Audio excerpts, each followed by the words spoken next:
অবশেষে হাইকোর্ট থেকে নির্দেশ দেওয়া হলো আদানি গ্রুপের সঙ্গে যে বিদ্যুৎ চুক্তি ছিল সেটা পুনর্মূল্যায়ন করার জন্য। সেই পুনর্মূল্যায়ন কমিটিতে দেশি বিদেশি যারা বিশেষজ্ঞ আছে তাদেরকে অন্তর্ভুক্ত করার জন্য নির্দেশ দেওয়া হয়েছে। এটা একটি খুবই সময় উপযোগী নির্দেশ হয়েছে বলে ধারণা করা যায়।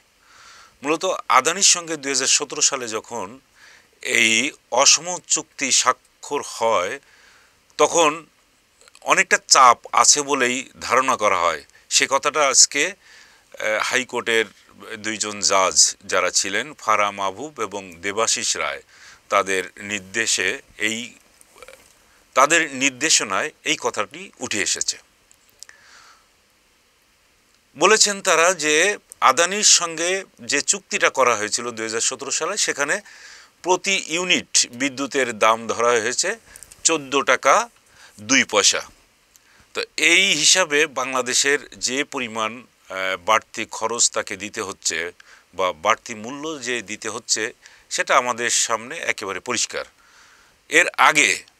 এর আগে যখন ভারত সরকারের কাছ থেকে যেভাবে আমরা বিদ্যুৎ আমদানি করেছি সেখানে প্রতি ইউনিট বিদ্যুতের দাম পড়েছে 8 টাকা 77 পয়সা প্রতি ইউনিট বিদ্যুতের দাম। আর এখন বর্তমান সরকার নেপালের কাছ থেকে যে বিদ্যুৎ আনছে তার দাম পড়ছে 7.5 টাকা। যে দেখা যাচ্ছে যে অলমোস্ট দ্বিগুণ পরিমাণ টাকা দিয়ে প্রতি ইউনিট বিদ্যুৎ নিতে হচ্ছে আদানির কাছ থেকে। আর আদানির কাছ থেকে নেওয়া হচ্ছে আমাদের 116 মেগাওয়াট বিদ্যুৎ। তো এই বাড়তি সুবিধা কেন দেওয়া হচ্ছে? আমরা যখন এই 2017 সালে এই চুক্তিটা হয় তখন পার্লামেন্টে বারবার আলোচনা এসেছে। সেই সময় তো বিরোধী দল বলতে কেউ ছিল না, যদিও আমরা তাকে বলি গৃহপালিত বিরোধী দল। সেই জাতীয় পার্টির নেতা মুজিবুল হক চুন্নু তিনি বারবার বলেছেন যে কেন বাংলাদেশকে আদানির কাছ থেকে এই উচ্চ মূল্যে বিদ্যুৎ নিতে হবে, কিন্তু সরকার কোনো অবস্থাতেই সেই দিকে কর্ণপাত করে নাই। আর কর্ণপাত করে নাই এটা আমরা তখন বুঝি যে সরকার ক্ষমতায় থাকার জন্যে ভারত সরকারকে বিভিন্নভাবে সুযোগ সুবিধা দিয়ে আসছে, সেটা আর্থিক হোক বা বাংলাদেশের ভূখণ্ড ব্যবহার করার বিষয় হোক কিংবা বাংলাদেশের বিভিন্ন বন্দর ব্যবহার করার ক্ষেত্রে হোক না কেন সেই কাজটি করে আসা হয়েছে। আর আদানি হচ্ছে সেই রকমই একটি শিল্প গোষ্ঠী, যে শিল্প গোষ্ঠী ভারতের যে মোদি সরকার সেই মোদি সরকারের সব ধরনের আর্থিক সহায়তা দিয়ে থাকে এবং বলা হয়ে থাকে মোদির ট্রেজারার হচ্ছেন এই আদানি। তো আদানিকে সেইভাবেই সুযোগ সুবিধাগুলো দেওয়া হয়েছে।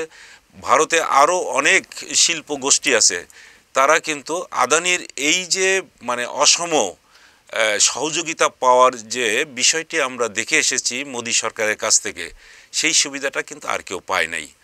আর সরকার আমাদের এখানে তৎকালীন আওয়ামী লীগ সরকার যে কাজটি করেছে যে তাদের বাংলাদেশের জনগণের সঙ্গে কোনো সম্পর্ক রাখার প্রয়োজন নেই, বাংলাদেশে কোনো রাজনৈতিক দলের মত পথ নেওয়ারও কোনো দরকার নেই, তাদের বিশ্লেষণ নেওয়ার দরকার নেই, কিংবা তাদের দাবি দেওয়া যেভাবে তুলে ধরা হয়েছিল সে সময় সেইগুলোতেও তারা কর্ণপাত করেন নাই। তার কারণ হচ্ছে যে ভারতের সুবিধা নিয়েই বিগত সরকার আওয়ামী লীগ সরকারকে ক্ষমতায় থাকতে হয়েছে। অনেক সময় বলা হয়ে থাকে সেই সময়কার যে পররাষ্ট্রমন্ত্রী ছিলেন আলগা মোমিন বলে আমরা যাকে চিনি, তিনি বিভিন্ন সময় বলতেন যে ভারতের সঙ্গে নাকি বাংলাদেশের একটা স্বামী স্ত্রীর সম্পর্ক রয়েছে। তাই সেই স্বামী স্ত্রীর সম্পর্কের সুবাদেই কিন্তু আমরা এখন দেখতে পাচ্ছি যে ছাত্র জনতার গণ অভ্যুত্থানের মধ্য দিয়ে যখন গত 5ই আগস্ট ফ্যাসিস্ট আওয়ামী সরকারের প্রধান শেখ হাসিনা একেবারে বাংলাদেশে সমস্ত তাদের আওয়ামী লীগের যত নেতাকর্মী আছে তাদের ফেলে রেখে কিন্তু তিনি যে নিরাপদ আশ্রয়ে চলে গেলেন, মানে পালিয়ে গেলেন, তিনি ভারতে যে আশ্রয় নিলেন, সেই পালিয়ে যাওয়া এবং সেখানে আশ্রয় নেওয়া সেটা থেকেই আমরা কিন্তু এখন বুঝতে পারি সেই আলগা মোমেনের কথাটা যে স্বামী স্ত্রীর সম্পর্ক রয়েছে।